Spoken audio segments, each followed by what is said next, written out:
परीक्षार्थियों, हम सब ने फिजिक्स में पिछला चैप्टर जो पढ़ा है विद्युत धारा का तापीय प्रभाव, और इसके बाद फिर हम लोग पहुंच गए हैं विद्युत धारा के नेक्स्ट चैप्टर पर जिसका नाम है विद्युत धारा का चुंबकीय प्रभाव। अच्छा, विद्युत धारा का चुंबकीय प्रभाव नाम से कुछ आपको क्लियर हो रहा होगा कि विद्युत धारा के कारण कुछ चुंबक के तरीके से यह कुछ काम करता है और तभी हमें इसका जो है चुंबकीय लक्षण देखने को मिलता है। बिल्कुल सत्य बात है। जब हम किसी चालक तार में विद्युत धारा प्रवाहित करते हैं तो वह चालक तार एक चुंबक के भांति व्यवहार करने लग जाता है, और इस बात की पुष्टि की थी सबसे पहले ऑर्स्टेड नामक वैज्ञानिक ने। ठीक है, अभी हम लोगों को इस चैप्टर में पढ़ना है आगे ऑर्स्टेड का प्रयोग, विद्युत धारा का चुंबकीय प्रभाव। विद्युत धारा प्रवाहित होने पर चालक तार चुंबक के भांति व्यवहार करने लगता है। तो सबसे पहले आप जान लीजिए कि चुंबक क्या होता है। What is a magnet? चुंबक को अंग्रेजी में मैग्नेट कहते हैं। और मैग्नेट क्या है? तो चुंबक का डिफिनीशन, चुंबक एक ऐसा पदार्थ है जो लोहा, निकिल, कोबाल्ट जैसी धातुओं को अपनी ओर आकर्षित करता है। चुंबक एक ऐसा पदार्थ है जो लोहा, निकिल, कोबाल्ट जैसी धातुओं को अपनी ओर आकर्षित करता है तथा यह किसी भी आकार में हो सकता है। चुंबक का कोई निश्चित आकार नहीं है, यह किसी भी आकार में हो सकता है। ठीक है, एशिया माइनर में एक जगह था मैग्नीशिया। तो मैग्नीशिया में एक चरवाहे ने, वह जो है जूतों में नीचे उसने लोहा लगवा रखा था। जब वह पर्वत पर पहुंचा तो उसके जूते चिपक रहे थे उस पत्थर से जूते चिपक रहे थे। तो इस बात से क्लियर हुआ कि ये क्या है जो लोहे की चीज़ों को आकर्षित कर रहा है। क्योंकि मैग्नीशिया नाम था तो मैग्नीशिया से इसको नाम मिल गया मैग्नेट। चुंबक को अंग्रेजी में मैग्नेट कहते हैं। चुंबक क्या है पता लगा? एक ऐसा पदार्थ है जो लोहा, निकिल, कोबाल्ट जैसे धातुओं को अपनी ओर आकर्षित करता है। यह किसी भी आकार में हो सकता है और इसके इस गुण को, चुंबक के इस गुण को चुंबकत्व कहते हैं, अंग्रेजी में मैग्नेटिज्म। ठीक है, चुंबक के इस गुण को चुंबकत्व कहते हैं। ये पूरी बात आप अपने नोट्स में लिखना। चुंबकत्व को अंग्रेजी में मैग्नेटिज्म। ठीक है। अच्छा, ये चुंबक कितने प्रकार के होते हैं? तो चुंबक दो प्रकार के होते हैं। चुंबक दो प्रकार के होते हैं। पहला चुंबक होता है प्राकृतिक चुंबक,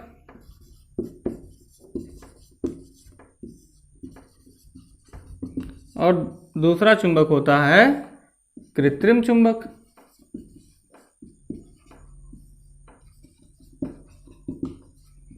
प्राकृतिक चुंबक को अंग्रेजी में कहते हैं नेचुरल मैग्नेट,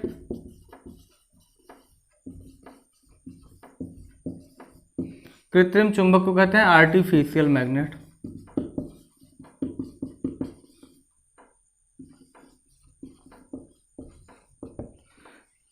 प्राकृतिक चुंबक तो मैग्नेटाइट,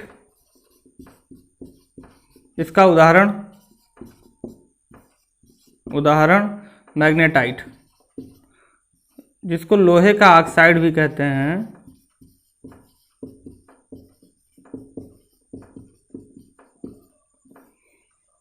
फार्मूला होता है Fe3O4। ये दो चीज़ों से मिलकर के बना होता है, फेरस से और ऑक्सीजन से। Fe से फेरस, O से ऑक्सीजन। और कृत्रिम चुंबक का उदाहरण इसके कई हैं। दंड चुंबक, जिसको रॉड मैग्नेट कहते हैं, नाल चुंबक,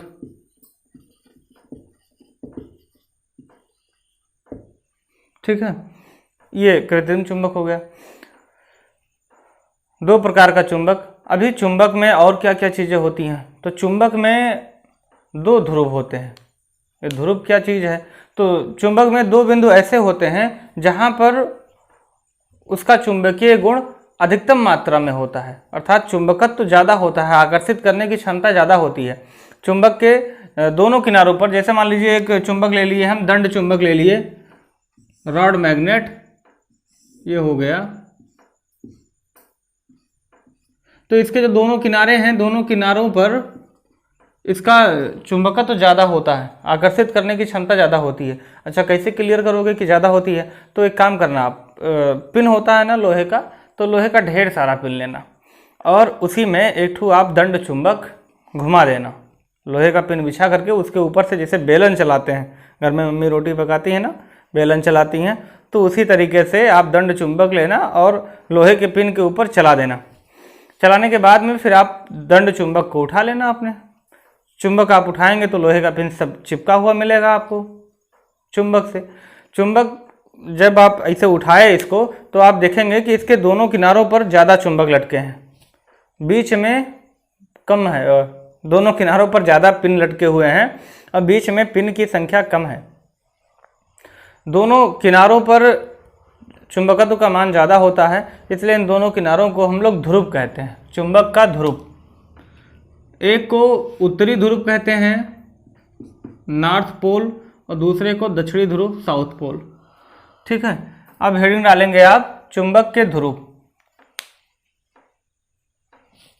इसको नोट कर लीजिएगा।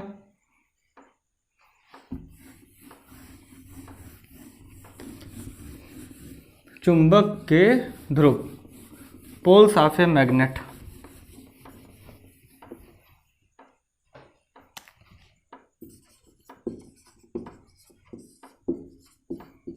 कसमे वादे प्यार वफा सब बातें हैं, बातों का क्या। ठीक है, पोल्स ऑफ मैग्नेट ये दो होते हैं, एक तो होता है उत्तरी ध्रुव और दक्षिणी ध्रुव, इसको नाम दिया गया उत्तरी ध्रुव और दक्षिणी ध्रुव। अच्छा, नाम देने के पीछे भी कारण है, इसको उत्तरी ध्रुव ही नाम क्यों दिया गया, पूर्वी ध्रुव क्यों नहीं कहा गया? सर बिल्कुल सही कह रहे हो बेटा, लेकिन हर एक चीज़ के पीछे ना कुछ कारण होता है। नॉर्थ पोल और साउथ पोल।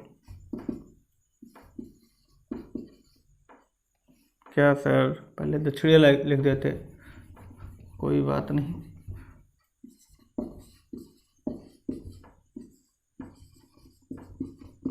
साउथ पोल,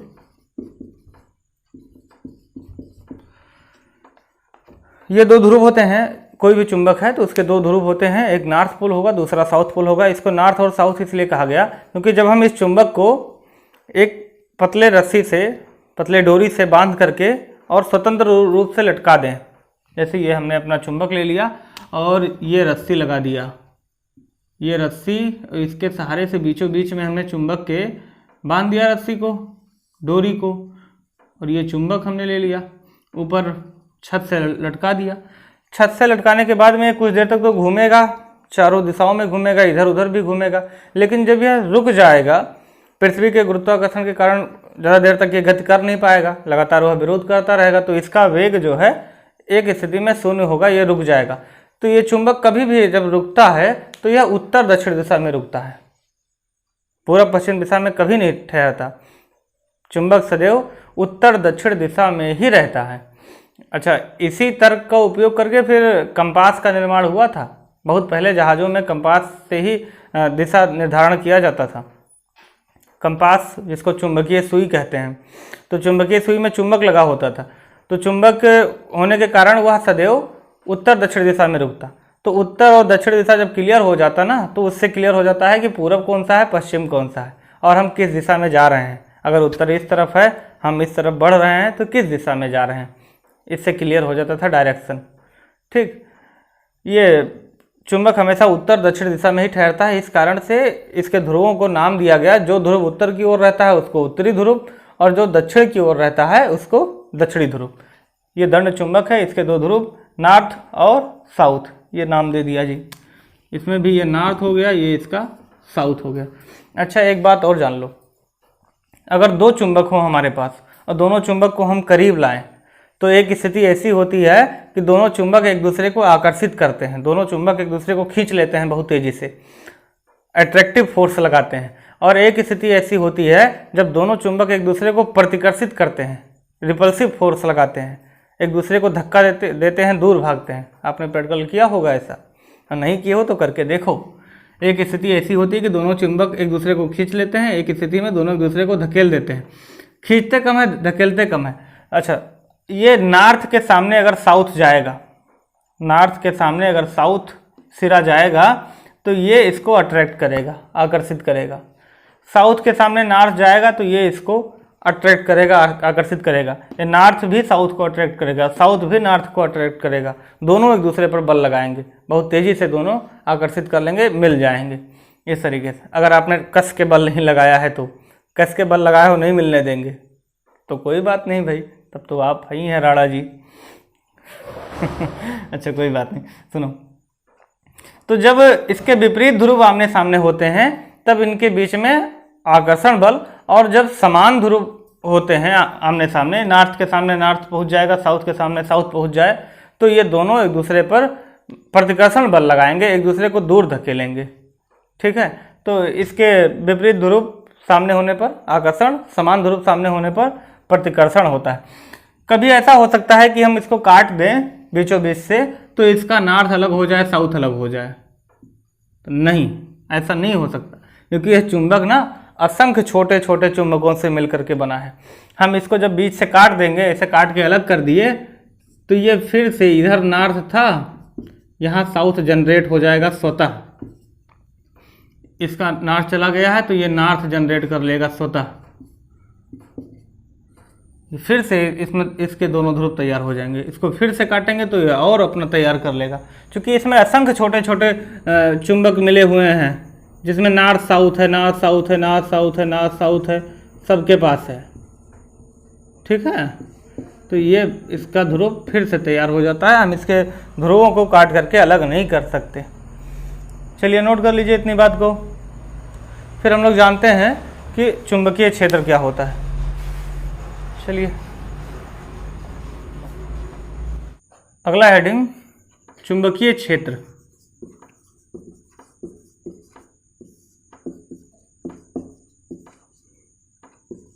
इसको कहते हैं मैग्नेटिक फील्ड। चुंबकीय क्षेत्र, चुंबकीय क्षेत्र क्या होता है? एक तो कोई हमने चुंबक रख दिया, ये सपोज दैट ये हमारा चुंबक है, मैग्नेट।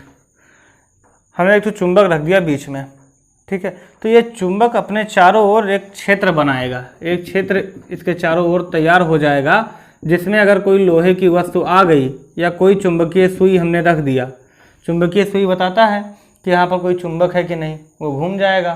क्योंकि दो चुंबक जब होते हैं तो कोई ना कोई बल जरूर लगाते हैं, या तो आकर्षण बल या तो प्रतिकर्षण बल। तो वो चुंबकीय सुई डायरेक्शन अपना बदल करके बता देगा कि इस जगह पर कोई चुंबकीय बल है या नहीं है।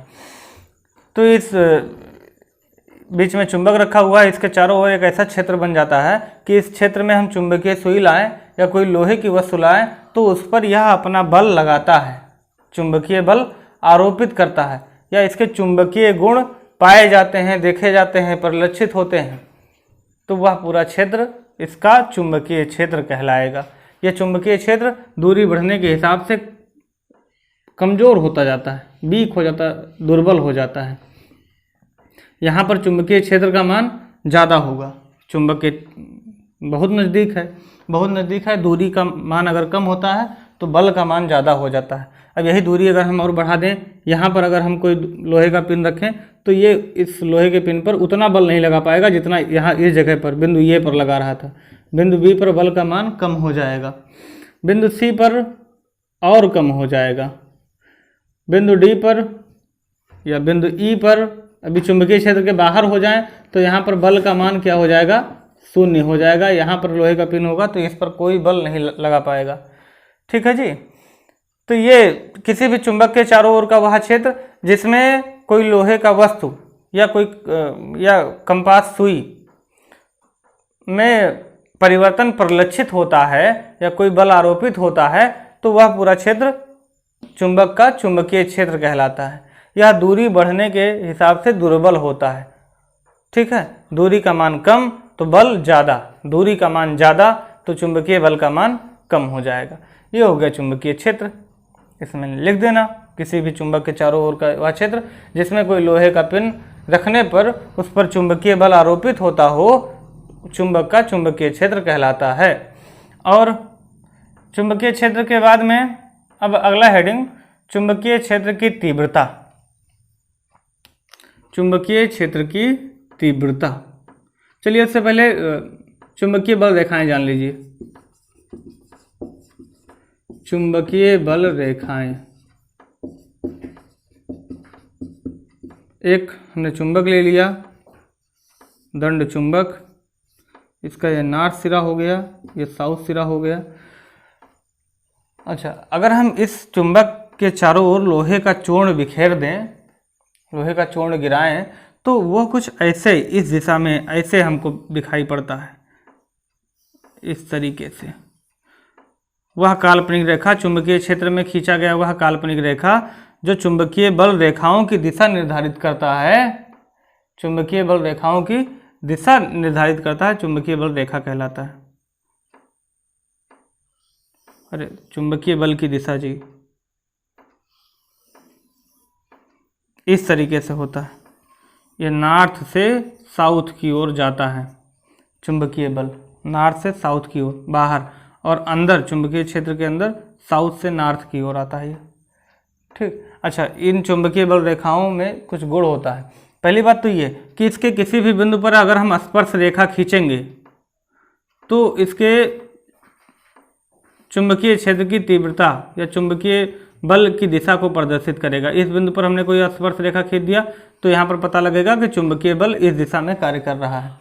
इस बिंदु पर हमने कोई स्पर्श रेखा खींच दिया तो यह बताएगा कि चुंबकीय बल इस बिंदु पर इस दिशा में कार्य कर रहा है। स्पर्श रेखा, किसी भी बिंदु पर अगर हम स्पर्श रेखा खींचते हैं तो यह इसके बल की दिशा को निर्धारित करता है। दूसरी बात, यह चुंबकीय बल रेखाएं एक दूसरे को कभी नहीं काटती हैं। ठीक। तीसरी बात, जिस जगह पर चुंबकीय बल रेखाओं का मान ज़्यादा होता है या सघन होता है, जिस स्थान पर चुंबकीय बल रेखाएं सघन होती हैं उस जगह पर चुंबकीय क्षेत्र का मान ज़्यादा होता है, चुंबकीय क्षेत्र की तीव्रता अधिक होती है। और जिस जगह पर चुंबकीय बल रेखाएं दूर दूर होती हैं उस जगह पर दुर्बल चुंबकीय क्षेत्र होता है या चुंबकीय क्षेत्र की तीव्रता कम होती है। ठीक है, दुर्बल चुंबकीय क्षेत्र या चुंबकीय क्षेत्र की तीव्रता का मान कम होता है। चलिए नोट कर लीजिए।